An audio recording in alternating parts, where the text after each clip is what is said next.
오늘 우리 주보 2면 한번 같이 보시겠습니다. 주보 2면. 혹시 주보에서 아하시아라는 이름을 찾으셨습니까? 주보 2면.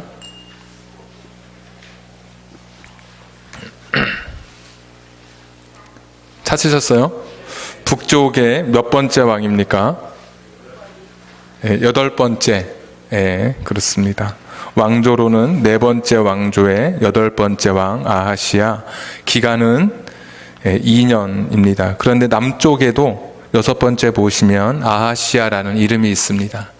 그러니까 여기 아하시아는 이름만 같이 다른 사람인 것을 알 수 있습니다. 그래서 오늘 말씀은 북쪽 이스라엘의 8번째 왕, 오늘 말씀의 제목처럼 아합의 첫째 아들 아하시아 왕에 대한 이야기를 같이 나누도록 하겠습니다.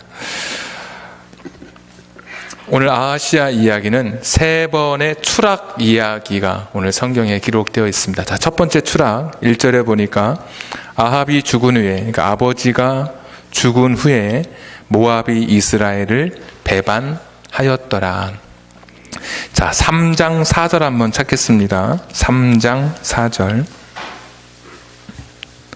모압 왕 메사는 양을 치는 자라 새끼 양 10만 마리의 털과 순양 10만 마리의 털을 이스라엘 왕에게 바치더니 아합이 죽은 후에, 그러니까 아버지 아합이 죽은 후에 아하시아가 왕이 되고 나니까 모압 왕이 이스라엘 왕을 배반한지라.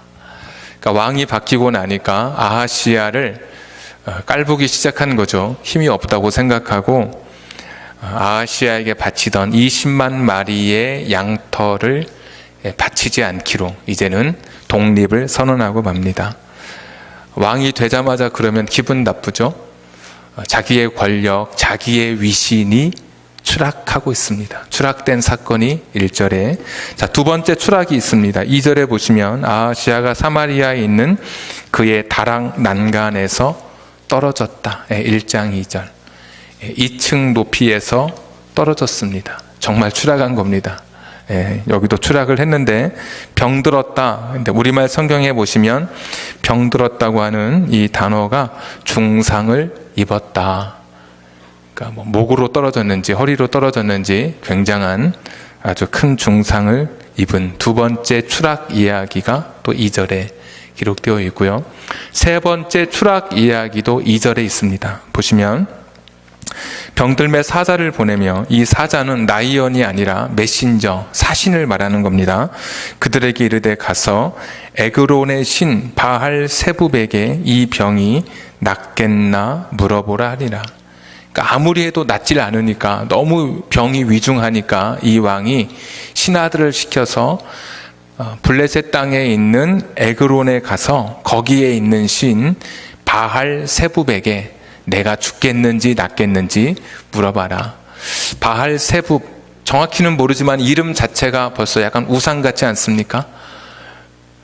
파리랑 관련된 이름이라고 하는데, 파리를 우상으로 섬기는 것인지 아니면 파리를 쫓아내는 신인지는 모릅니다. 그러니까 파리 형상의 우상인지 파리를 쫓아내는 신인지는 모르는데, 분명한 것은 아하시아가 지금 우상에게 가고 있다는 것이죠. 자기의 생명의 생사 여부를 우상에게 가서 물어보러 가고 있다는 것입니다. 여기 추락은 영적인 추락, 세 번의 추락이 오늘 본문 가운데 있습니다. 첫 번째는 자기 국가 경영의 추락이 있었고, 두 번째는 육적인 그런 추락이 있었고, 세 번째는 영적인 추락이 있었습니다.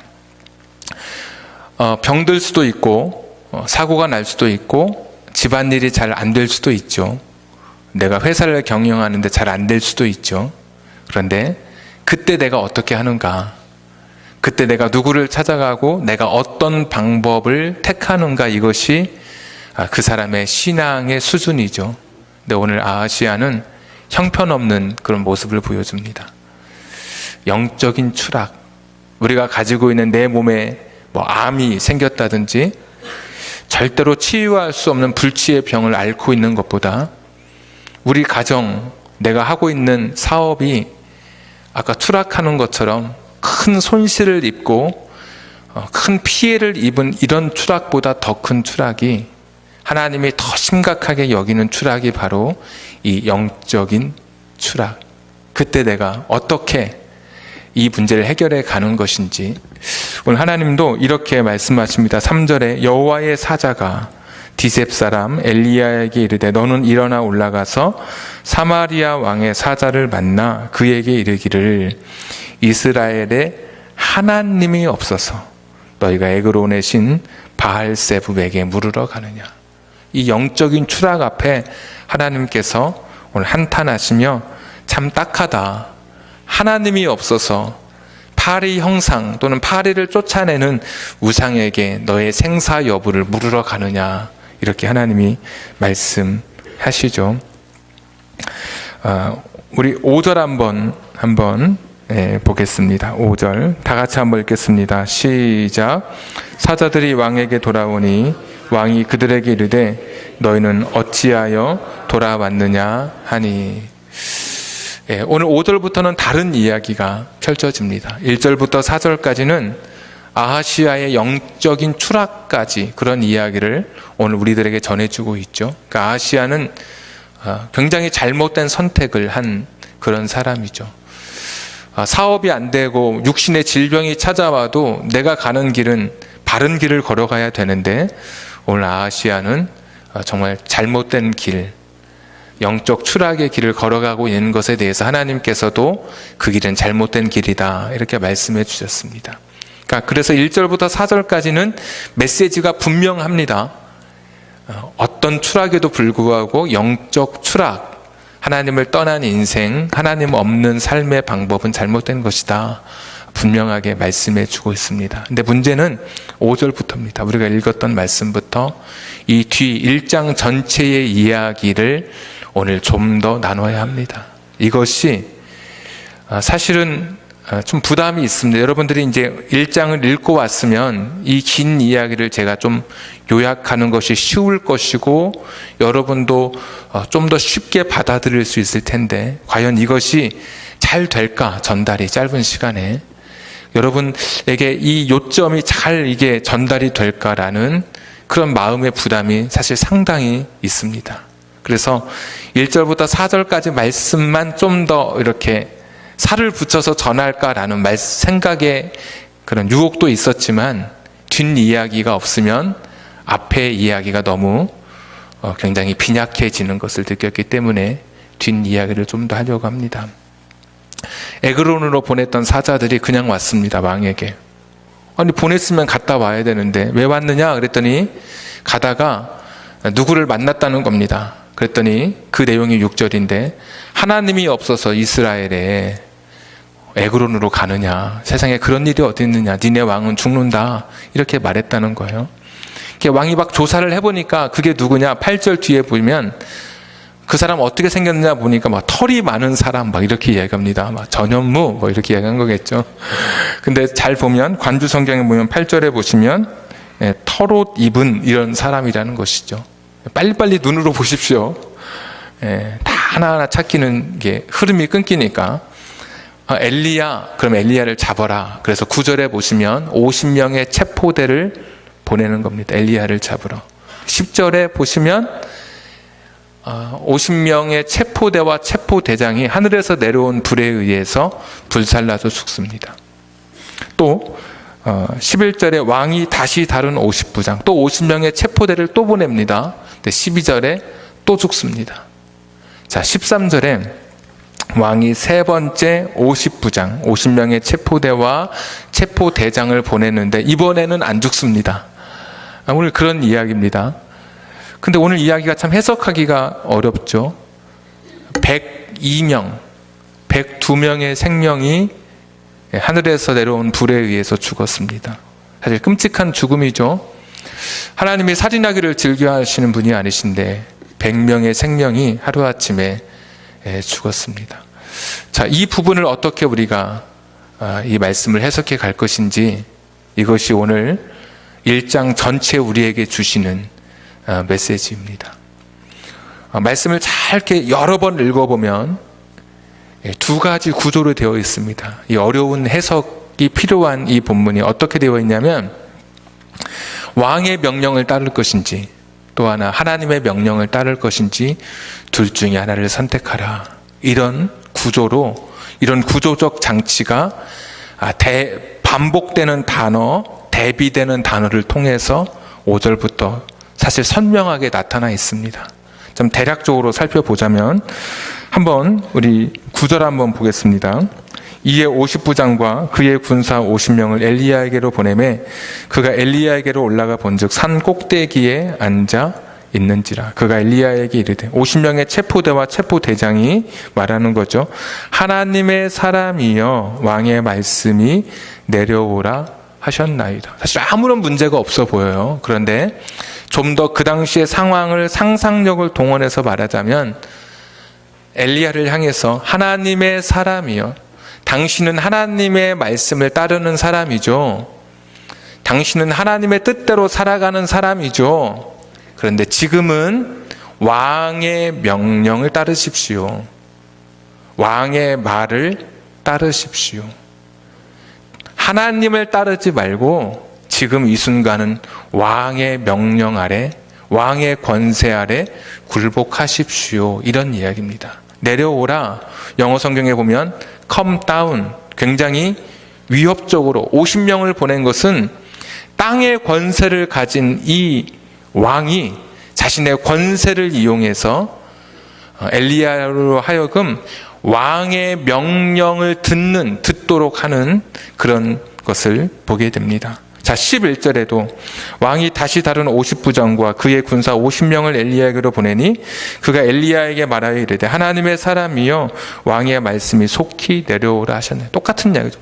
네가 하나님의 사람이구나. 너 하나님 뜻대로 사는 사람이지, 하나님 말씀 듣는 사람이지, 하나님을 주인으로 삼고 살아가는 사람이지. 그런데 지금은 왕의 명령대로 살아. 하나님 말씀이 아니라 지금은 왕이 하라는 대로 해. 왕이 원하는 대로 해. 여기에는 하나 더 들어가죠. 속히 내려오라. 빨리, 지금 즉시. 이것은 왕의 권위죠. 당장 내려와. 하나님의 말씀, 하나님의 뜻, 그런 거 상관없어.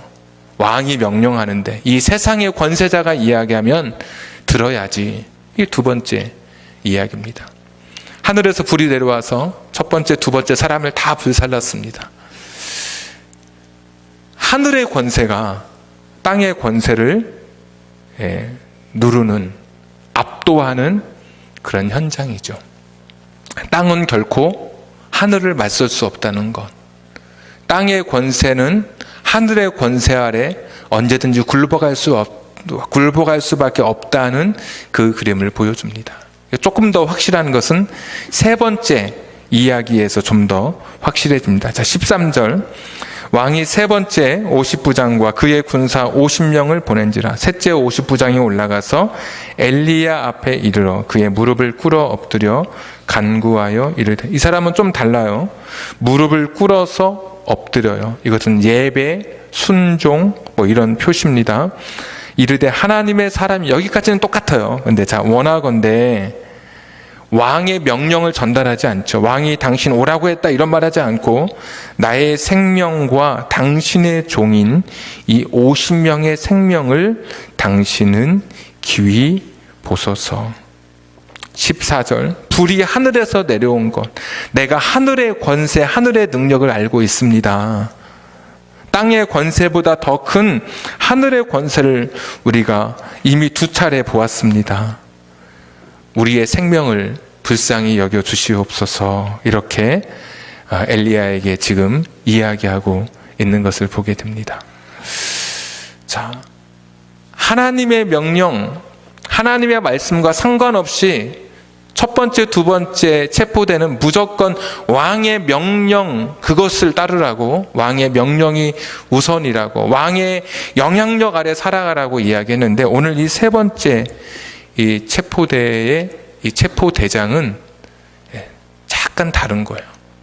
하나님의 그 권세, 그 힘을 인정하고 내 생명을 주관하고 있는 분이 누구신지를 오늘 고백하고 있어요.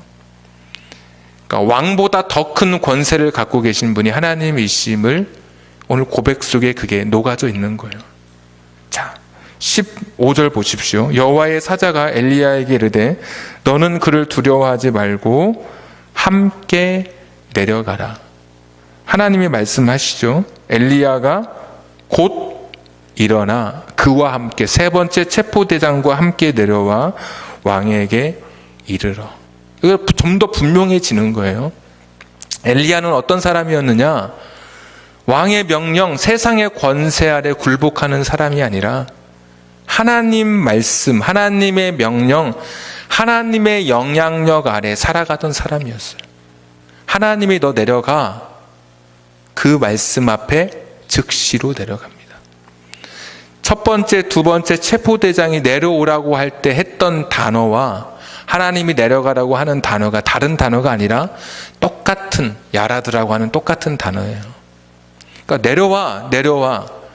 이런 세상의 권세 아래 굴복하고 세상의 뜻 아래, 세상의 영향력 아래, 이 왕, 땅의 권세를 가진 그 왕의 영향력 안에 살도록 이야기할 때는 엘리야가 철저하게 거부하고 자기는 하늘의 권세를 따르기로 오늘 그의 삶으로 보여주게 되시죠.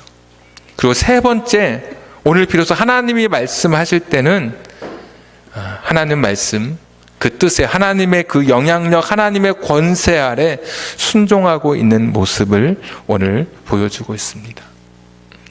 세상에 속한 자가 아니라 하나님께 속한 자, 하늘의 영향력 아래 살아가는 사람, 이것이 오늘 엘리야가 보여주는 그런 모습입니다. 그리고 오늘 이 뒷부분에서 102명이 안타깝게 죽어갔던 그 사건을 통해서 우리에게 보여지는 그런 메시지는 이 땅에 매여 이 땅의 사람으로 살아가는 것이 아니라 우리가 하늘의 사람으로, 하나님의 사람으로 살아가기를 기대하시는 그 하나님의 메시지가 오늘 열왕기하 1장에 기록되어 있는 겁니다. 열왕기라고 하는 이 책은 역사책이 아니라고 말씀을 드렸습니다. 여기에 나오는 왕들에 대한 이야기, 통치, 치적 이런 것은 하나님의 메시지를 담고 있는 그릇입니다. 그러니까 단순히 8번째 왕 아하시아의 이 실패의 이야기 속에, 3번의 영적 추락의 이야기 속에 담겨진 하나님의 메시지는 아하시아도 철저하게 땅의 사람으로 살아갔기 때문에 땅의 우상을 섬기며 살아갔던 그였지만, 하나님은 오늘도 우리가 하늘의 사람으로, 하늘에 속한 사람으로 땅의 권세 아래 굴복하지 않고 살아가는 사람이기를 지금도 기대하고 계신 겁니다.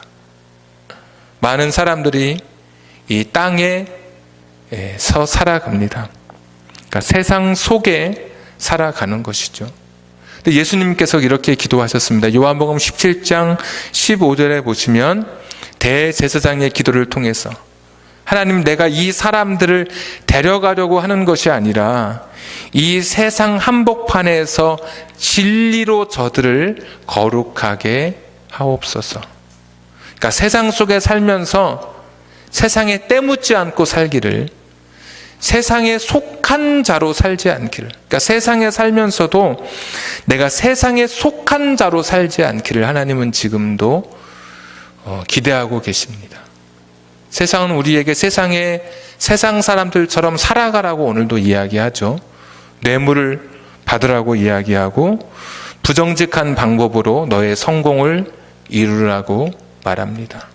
이 세상의 권세 아래 살아가도록 이야기합니다.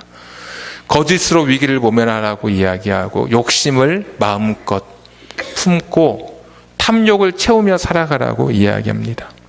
악한 말을 하라고 이야기하고 절대 손해보지 말고 살라고 이야기하고 사기를 쳐서라도 너의 목적을 이루라고 이야기합니다.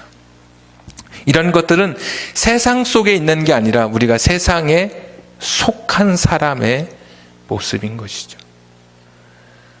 왕의 명령, 왕의 권세, 땅의 영향력 안에 살아가기를, 그렇게 살아가도록 우리에게 오늘도 유혹하고 요구하는 이 세상에 맞서서 하나님은 오늘도 우리가 땅의 권세가 아니냐, 하늘의 권세, 하나님의 영향력, 하나님 말씀 아래, 하나님의 우리에게 주시는 그 명령 아래서 우리가 순종하며 살아가기를 하나님은 지금도 기대하고 계시는 것이죠. 그러니까 이 세상 권력, 이 세상의 힘, 이 세상 앞에 우리가 무너지지 않습니다.